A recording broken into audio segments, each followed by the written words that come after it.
جب 7 ہجری میں مسلمانوں نے خیبر کو فتح کر لیا تو اس کے بعد اب پورے عرب میں کوئی قبیلہ ایسا نہیں بچا تھا جو مسلمانوں سے لڑائی لینے کے قابل ہو سوائے قریش مکہ کے اور بنو غسان کے، اور قریشوں سے پہلے ہی معاہدہ ہو چکا تھا کہ 10 سال تک کوئی جنگ نہیں ہوگی، تو اب بنو غسان ہی ایسا قبیلہ بچا تھا جو مسلمانوں سے لڑائی کرنے کے لیے تیاری کر رہا تھا۔ تو حضور نے جنگ خیبر کے بعد ان سے بدلہ لینے کے لیے ایک لشکر تیار کیا اور جنگ موتا پیش آئی۔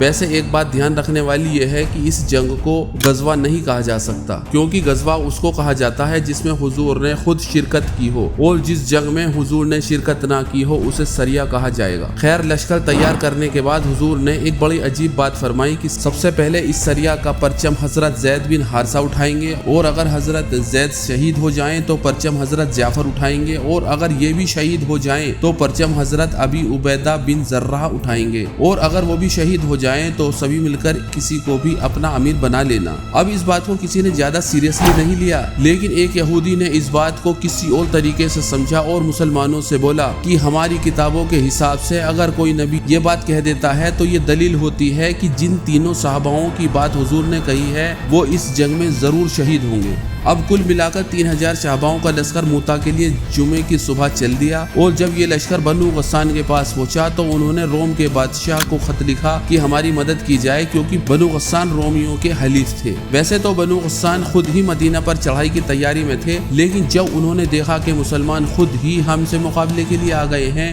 تو ان کے سردار حارث کو ڈر کی وجہ سے رومیوں کو خط لکھنا پڑا۔ خط ملتے ہی روم کے بادشاہ ہرقل نے اپنے بھائی کے ساتھ پورے 1,00,000 کا لشکر بھیجا، جس میں 50,000 تو صرف گھڑ سوار ہی موجود تھے، اور غساسنہ کے پاس پہلے ہی 1,00,000 کا لشکر موجود تھا۔ اب آپ اسکرین پر دیکھ کر امیجن کر سکتے ہیں کہ 3,000 کے سامنے 2,00,000 کا لشکر، یعنی کہ صحاباؤں کی تعداد سے 66 گنا آدمی۔ لیکن یہ دیکھ کر بھی صحابہ ڈٹے رہے۔ حضور کے حکم پر حضرت زید نے پرچم سنبھالا، اور بنو غسان نے سوچا کہ کیوں 3,000 سے مقابلے میں پوری 2,00,000 کی فوج کو لگایا جائے، اور انہوں نے صرف 5,000 سپاہیوں کو پہلے لڑنے کے لیے بھیجا۔ اب مسلمان تو پہلے ہی 2,00,000 سے لڑنے کے لیے تیار تھے، تو 5,000 ان کے لیے بہت معمولی بات تھی۔ یہ جنگ صبح سے شام تک بہت خطرناک چلتی رہی، اور جب مغرب کے وقت جنگ تھمی تو ایک بھی مسلمان شہید نہیں ہوا۔ اگلے دن جنگ پھر اس طرح چلی اور مسلمان بے جگری سے لڑتے رہے، اور اس دن کچھ مسلمان شہید ہوئے لیکن بہت تھوڑے سے، اور 6 دن اتنا شدید قتال ہوا کہ رومی کہتے ہیں کہ ہم میں سے کسی نے ایسی لڑائی پہلے کبھی نہیں دیکھی تھی، اور مسلمانوں کے لیے بھی اب تک کی شدید ترین جنگ یہی ثابت ہو رہی تھی۔ اس کے بعد بھی جنگ جاری رہی، اور حضور کے فرمان کے مطابق حضرت زید شہید ہو گئے۔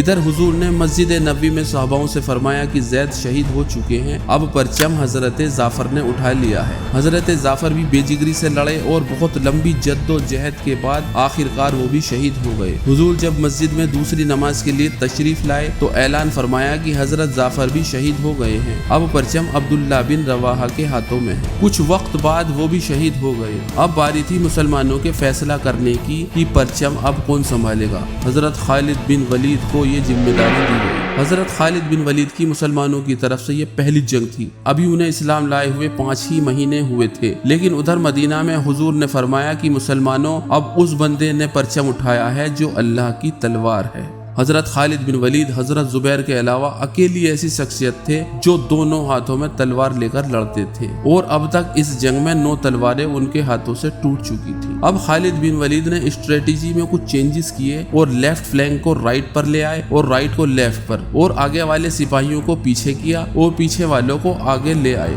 اور ان کے پرچم بھی بدل دیے۔ اب جب اگلے دن رومیوں نے دیکھا تو انہیں اپنے سامنے سب نئے چہرے دکھائی دیے اور الگ الگ پرچم دکھائی دیے۔ اس سے انہیں لگا کہ مدینہ سے اور فوج آ گئی ہے، اور وہ دہشت میں آ گئے۔ اس دن اتنا شدید قتال ہوا کہ حضرت خالد کے ہاتھوں سے 10 تلواریں ٹوٹ گئیں، اور رومیوں کے پاؤں اکھڑ گئے اور انہوں نے بھاگنا شروع کر دیا۔ تبھی حضرت خالد نے بھی اپنی فوج کو پیچھے ہٹنے کا حکم دیا، کیونکہ مسلمانوں کو صحیح سلامت مدینہ واپس لے جانا بھی اس وقت بہت بڑی بات تھی۔ جب وہ مدینہ پہنچے تو مدینہ والوں نے سمجھا کہ یہ لوگ بھاگ کر آئے ہیں، لیکن حضور نے فرمایا کہ یہ بھاگ کر نہیں آئے،